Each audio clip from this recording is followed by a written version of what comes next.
네, 안녕하세요. 오늘 이제 움직임 명상 관련된 내용으로 네 번째 강의를 찍고 있고요. TMI를 좀 하자면 제가 오늘 아침에 8시에 움직임 명상 이제 수업을 해드리고 그리고 9시 끝나서 바로 10시까지 지금 넘어갔어요. 그 카이스트 명상과학연구소 소장님이라고 있어요. 김한두 미산 스님이 계신데 그분이 만든 그 하트 스마일 명상이라는 프로그램이 있는데 그 프로그램에 이제 집중 수행 과정 3일을 모두 수행하고 과정을 끝내고 이제 왔습니다. 그래서 참 좋은 것 같아요. 그 교육도 굉장히 좋았고 저도 이제 다양한 데서 이제 공부를 하고 배우고 접목시켜서 여러분들한테 알려주고 저도 느끼고 체화해서 좋은 것들을 최대한 많이 나눠드리려고 합니다. 집중 수행 끝나고 지금 저녁에 와서 이제 저녁 먹고 강의 녹화 이제 하고 있는 거예요.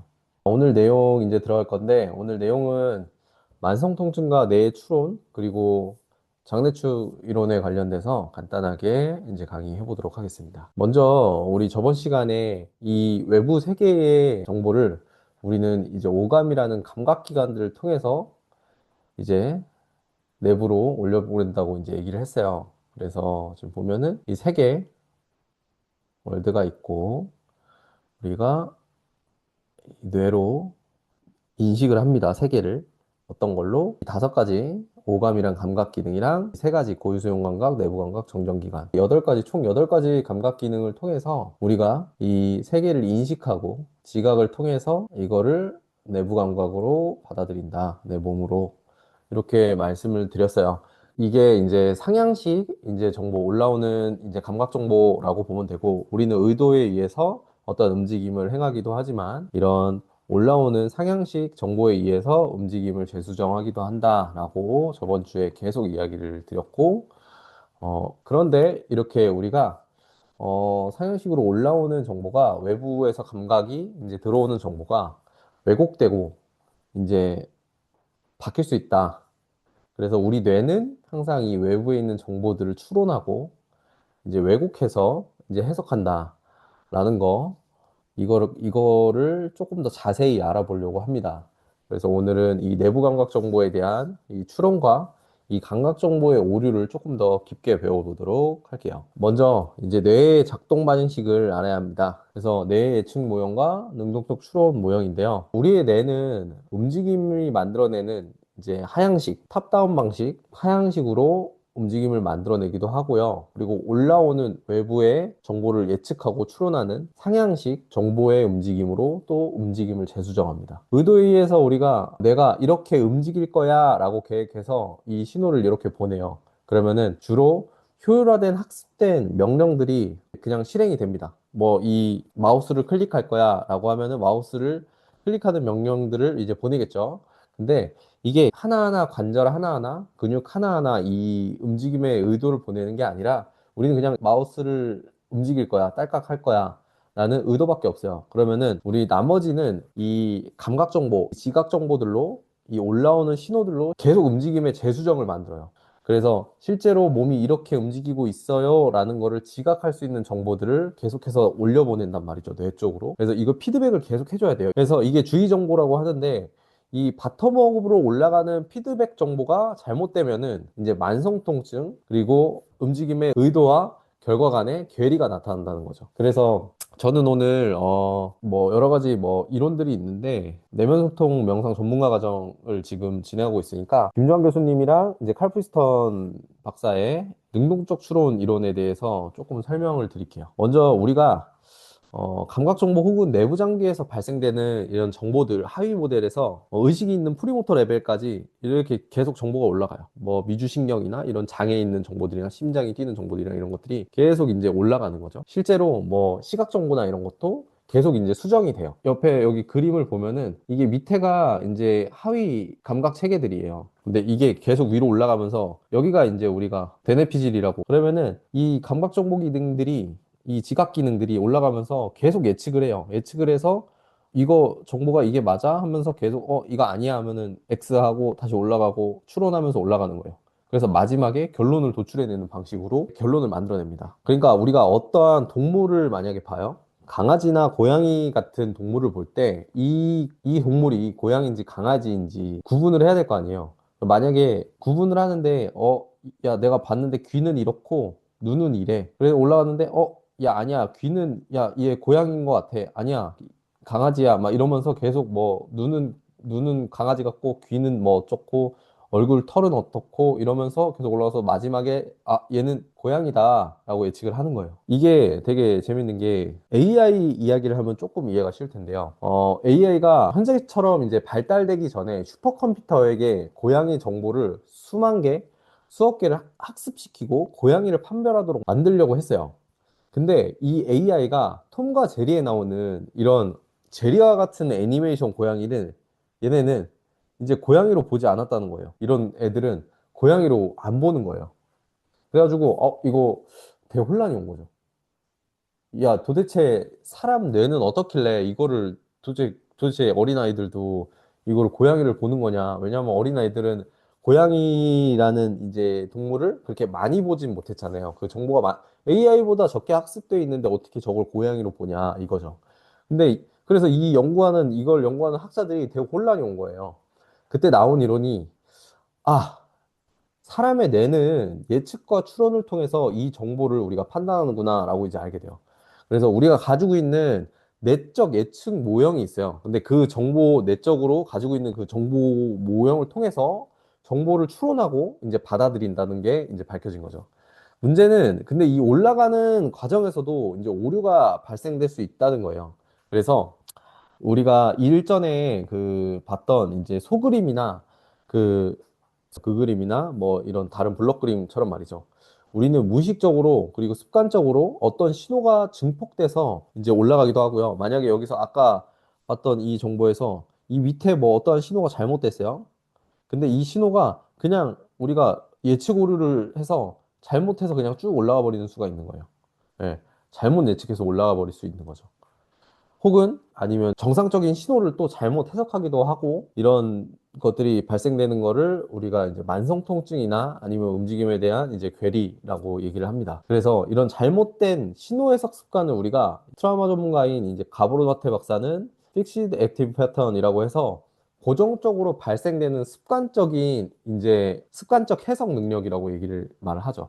그래서 이거는 이제 뒤에 나오는데 어떻게 바꿀 수 있냐 뒤에 이제 계속해서 이제 이야기를 할 거예요. 근데 이런 내 몸에 잘못된 정보를 만들어내는 것이 우리가 외부에서 받는 스트레스에 의한 것이라는 건데요. 우리가 뇌를 좀 알고 넘어가는데 뇌의 편도체라는 곳이 있어요. 이 편도체는 생존에 위협이 되는 상황에서 급격하게 활성화되고 편도체의 활성화는 즉각적으로 신체의 기관들을 자동적으로 반응해서 변하게 만들어요. 그래서 몸이 아프고 성격이 예민한 사람들은 항상 편도체가 활성화되어 있다고 보면 됩니다. 예전에 우리가 수렵채집 원시인이었던 시절에는 이런 편도체 기능이 굉장히 중요했는데요. 우리가 만약에 야생동물을 만나면 전투 상태로 바로 이제 들어가야 되잖아요. 그렇게 만들어주는 역할을 했던 게 이 편도체라는 뇌였던 거죠. 근데 이것과 반대로 편도체가 이 활성화가 되면은 전두엽이 이성적 판단을 하는 곳인데 전두엽이 이제 생각과 판단을 할 수 없게 만들어요. 그래서 시소와 같은 역할을 하는 거죠. 그래서 만약에 내가 편도체가 많이 활성화되어 있는 상태다라고 하면은 정상적인, 그러니까 이성적인 생각이나 긍정적 정서 혹은 사고 판단 능력이 좀 많이 떨어져 있는 상태일 확률이 굉장히 높습니다. 그래서 우리는 이 편도체를 안정화시키는 작업부터 먼저 해야 되는 거죠. 그래서 이렇게 편도체가 많이 활성화되어 있으면은 내 몸에서 올려보내는 신호 자체도 잘못된 신호를 올려보낼 가능성이 굉장히 높은 거예요. 잘못 해석하고 추론이 잘못될 가능성이 굉장히 높다는 겁니다. 그래서 이 편도체가 이 현대사회에 굉장히 안 좋게 이제 작동을 한다는 건데요. 내가 느끼는 외부 작용에 대한 스토리텔링 때문에 얘네가 활성화가 돼요. 전에 2강 때 말했잖아요. 우리가 계속해서 과거에 머물러 생각하게 되고 혹은 과거를 투영해서 불안한 미래를 계속 생각하고 있으면 편도체가 계속 활성화되는 거죠. 현재 지금 이대로의 나의 행복감, 존재감에 대한 것이 그래서 중요한 거예요. 또 우리 이 강에서 경험자, 기억자, 그리고 스토리텔링에 대해서 배웠잖아요. 만약에 내가 모든 상황에 스토리텔링을 안 좋게 해버리는 습관이 있다면 어떨까요? 그때마다 모든 상황이 스트레스가 되고 편도체는 굉장히 빠르게 활성화돼서 몸에 신호를 계속 보낼 거예요, 또. 예를 들어 시험을 앞두고 있는 학생들도 이제 계속해서 편도체가 활성화되어 있는 상태가 될 수 있고요. 현대사회는 이제 직장에서 하는 언제까지 성과를 내야 하는 장기 프로젝트, 뭐 이런 것들이 편도체를 활성화시킬 수 있어요. 그래서 이게 굉장히 문제라는 건데요. 편도체의 활성화 상태는 전두엽에 아까 말씀드렸듯이 이성적 판단을 할 수 없게 만들어서 시험을 망치게 되고 더 안 좋은 이제 성과를, 일에서도 성과를 만들어낸다는 거죠. 그리고 또다시 스트레스 상태로 돌아가고 반복되는 악순환에 계속해서 빠진다는 건데요. 그래서 우리는 이런 외부 환경, 이 환경에 대한 것이 모두 내 뜻대로 이루어지지 않는다라는 거를 항상 이제 수용하고 알고 살아가야 돼요. 이건 사실 심리 상담에서 CBT 인지행동 치료나 ACT 수용전념 치료에 나오는 이런 개념들이긴 해요. 그래서 만약에 심리 상담 치료를 받고 그럼에도 불구하고 내가 계속해서 이런 수용, 감사, 존중, 사랑 이런 감정들이 안 생길 수 있거든요. 그러면은 우리가 이런 움직임을 통해서 개선시킬 필요가 있어요. 왜 그러냐면 습관화된 몸의 패턴이 이 편도체가 활성화돼서 그래요. 습관적인 몸의 패턴에 의해서 이제 편도체가 활성화가 되기 때문에 그런 거라서 우리가 막 다리를 떠는 행동이나 아니면은 뭐 손을 이렇게 물어뜯는 행동 있잖아요. 이런 것과 같은 무의식적 몸의 습관 패턴인 거죠. 그 몸의 습관 패턴이 됐기 때문에 편도체가 이제 나도 모르는 사이에 활성화되고 그런 안 좋은 감정들이 생겨나는 거라고 보면 돼요. 그래서 최근 이제 트라우마 전문가들이 운동과 움직임에 계속 조금 집중하고 있는 이유가 이런 이유라고 보시면 돼요. 그래서 우리가 이렇게 편도체가 계속해서 활성화 상태에 놓이면은 이런 현상이 발생돼요. 편도체는 뇌신경계라는 곳에 직접적으로 연결돼서 승모근, 뭐 안면근육 여기 보이죠? 뭐 이런 안면근육들도 있고요. 이런 안면 파시알, 뭐더 안면근육들, 이 흉쇄요돌굴, 이 목근육이죠. 그리고 눈에 대한 것도 있고요. 그리고 이제 내장기관, 베가스 뭐 이렇게 있고, 뭐 다양하게 있어요. 그래서 뇌신경계에 직접적으로 연결된 이런 내부 감각 신호를 빠르게 혹은 느리게 만들고 몸의 신호를 경보 체계로 만들어 버려요. 우리가 일반적으로 생각하기에는 화가 나서 몸이 변하고 이렇게 막 되는 거다라고 생각을 하는데 이게 아니라 편도체가 활성화가 일어나고 신호를 줘서 뇌신경계에 신호를 줘서 몸이 먼저 변하고 그 다음에 이제 이게 감정으로 이제 올라온다고 얘기를 해요. 뒤에 이거는 감정에 대해서는 조금 더 설명을 드릴게요. 그래서 뇌신경계에 의해서 이제 변화가 먼저 나타나요. 편도체에 의해서. 그래서 몸이 굳어지고 심장이 빨리 뛰고 얼굴이 안면 근육이 굳어지고 이런 현상들이 발생이 됩니다. 이 12쌍의 이제 뇌신경계는 우리의 의도와 상관없이 편도체에 즉각적으로 반응하면서 몸의 변화를 만들어냅니다. 이런 이제 몸의 변화로 내부에서 올라온 정보들은 뇌에 다시 감정으로 딱 떠오르게 돼요. 화가 난다, 혹은 짜증난다, 이런 감정적 신호로 이제 전달이 되는데요. 정리하자면 이제 편도체의 활성화에 따른 몸의 변화들 자체가 이제 감정인 거예요.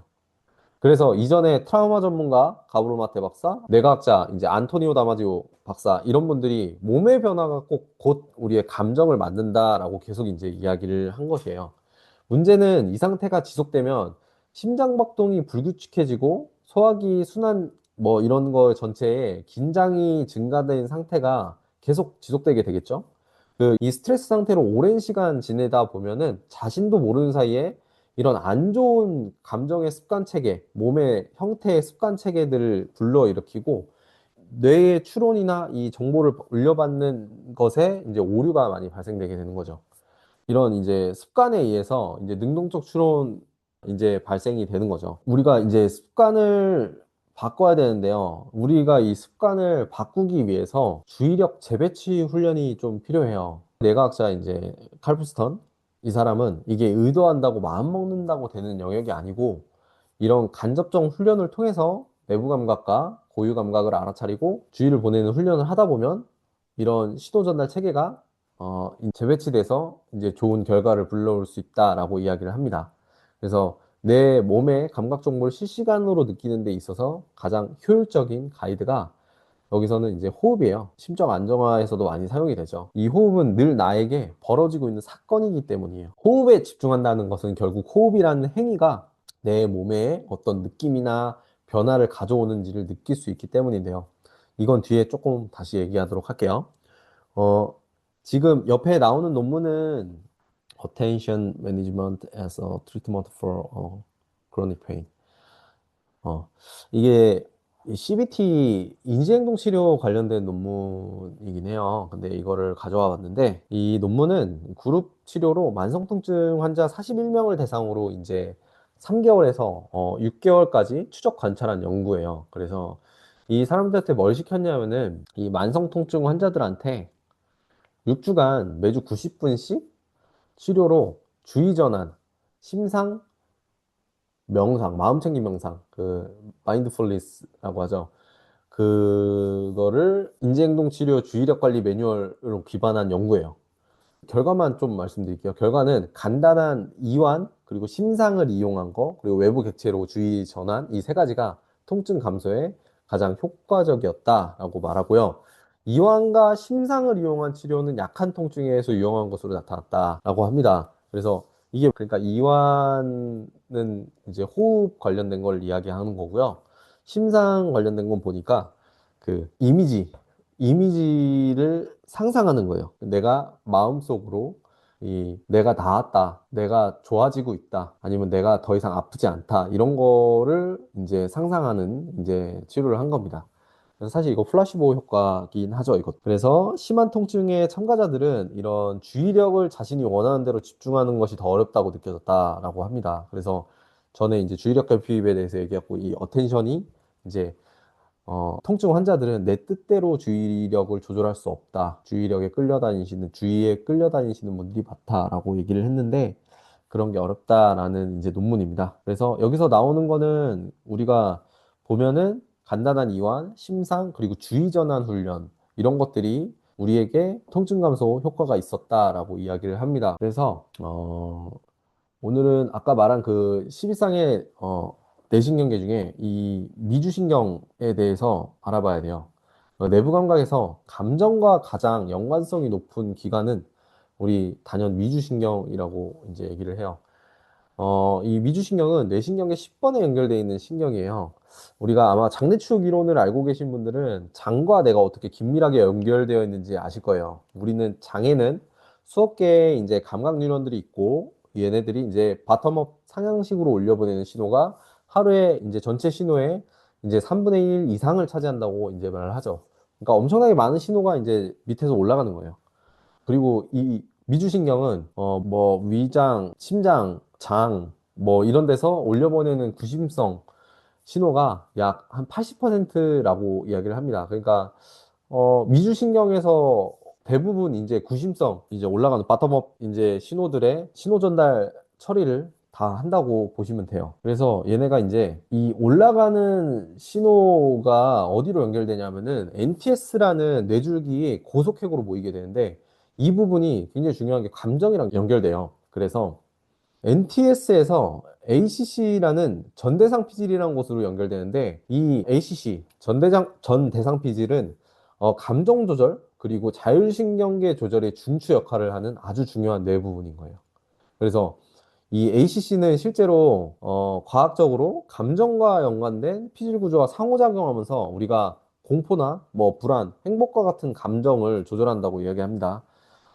그래서 우리가 만약에 긴장되는 일이 생기면 배가 아프다든지 아니면 속이 답답하다든지 막 일이 잘 안 풀렸을 때 갑자기 또 일이 확 풀리면은 속 편하다, 이런 말들을 하잖아요.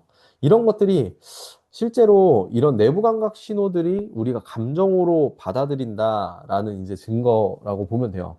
그래서 예민하고 혹은 우울증, 불면증과 같은 문제가 있는 분들은 이 미주신경을 통해 올라오는 이 내적 정보가 굉장히 신호 전달 문제가 많다라는 것이에요. 그래서 심장이 제멋대로 빨리 뛰기도 하고 아니면 느리게 뛰기도 한다든지 배가 자주 아프다든지 이런 문제는 감정으로 또 바로 연결이 돼요.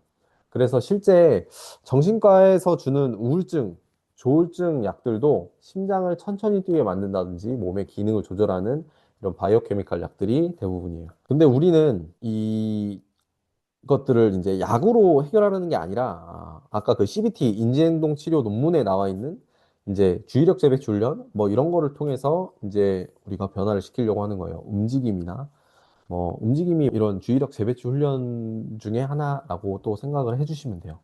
그래서 우리가 어떻게 해야 되냐면은 오늘은 요거까지만 할 건데 이 신호 전달 체계를 가장 빠르게 바꿀 수 있는 건 우리가 호흡이에요, 사실. 그래서 많은 이제 마인드풀니스, 마음 챙김, 명상 뭐 이런 거에서 그리고 뭐 운동 쪽에서도 이제는 뭐 호흡을 가장 먼저 다루죠.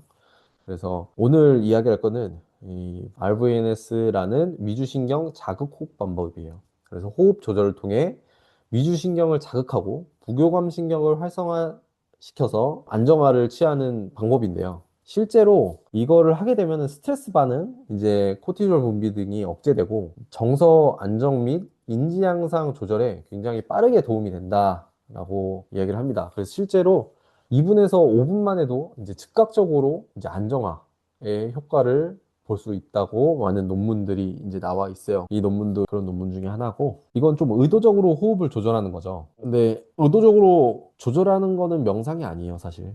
그냥 호흡을 알아차리는 것이 명상인데, 오늘은 RVNS 호흡에 대한 이야기니까 그 명상 이야기는 나중에 이제 하도록 할게요. 그래서 이 호흡은 이제 4초 흡기, 8초 호기로 이제 진행이 돼요.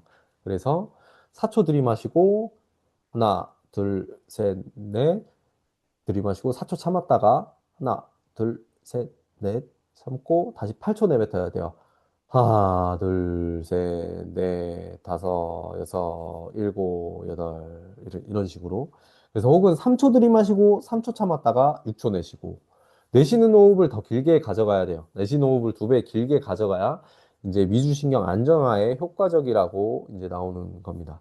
그래서 불면증이 심하신 분들은 이 호흡을 자기 전에 해보는 것도 굉장히 추천을 드립니다. 바로 이제 잠이 드실 수 있어요. 한 3분에서 5분만 해주시면 돼요. 근데 보통 3분에서 5분도 이 몸에 집중을 못 하시는 경우들이 많이 있을 거예요. 그래서 내 몸에 한번 주의를 한번 기울여 보세요. 네. 그래서 편도체의 안정화가 이게 빨리 나타나요. 굉장히 빨리 나타나서 금방 또 잠들 수 있을 겁니다. 그래서 일반적으로 불면증이 많으신 분들은 걱정이 많으셔서 그래요. 그래서 편도체가 많이 활성화돼 있어서 막 잠을 못 자는 거예요. 그래서 이 위주신경 자극 호흡법, RVNS 호흡 하시면은 금방 좀 잠들 수 있을 거니까 한번 따라해 보시면 좋을 것 같아요. 오늘은 약간 이런 여러 가지 이제 그 편도체 안정화 관련된 이제 훈련법들이 있어요. 주의력을 재배치하는 훈련들이죠. 오늘은 호흡을 이용해서 이제 미주신경을 안정화하는 이런 거를 알아봤어요. 다양하게 있어요. 이 미주신경 안정화시킬 수 있는 게 굉장히 다양하게 있고, 그 하트 스마일 명상이란 곳에서는 이제 소리를 통해서 합니다. 그래서 그 만트라 명상도 이제 소리를 통해서 이제 명상을 하는 건데, 그런 소리 명상도 어, 그 미주신경에 계속 그 떨림에 의해서 자극을 준다고 이야기를 하더라고요. 그래서 그런 논문들도 있고 굉장히 다양하게 과학적으로 입증된 이제 논문들이 많이 있어요. 그래서 오늘은 요거 알아보고요. 다음 시간에 조금 더 다른 것들을 알아볼게요. 그래서 움직임 명상 나오시면은 우리가 하는 움직임 명상 안에서 이런 것들을 할 수 있는 거예요, 사실. 그 호흡도 우리 오늘 했죠. 그리고 다양하게 움직임을 통해서 내 몸의 주의를 계속 이제 바꿔가면서 집중을 하잖아요. 또 제가 가이드를 해드리고 몸에 집중을 시켜드리는 이런 프로그램이니까 열심히 나오셔서 들으시면은 또 효과를 볼 수 있지 않을까 싶습니다. 그래서 오늘은 여기까지 강의를 진행할 거고요. 어, 누가 이거를 보실지 모르겠어요. 사실 그냥 이렇게 찍고 있는데 한 분이라도 도움을 받는다면 저는 이제 행복할 것 같고요. 그래서 오늘도 행복한 하루가 되시길 바라고 다음 시간에 찾아뵙도록 하겠습니다. 감사합니다.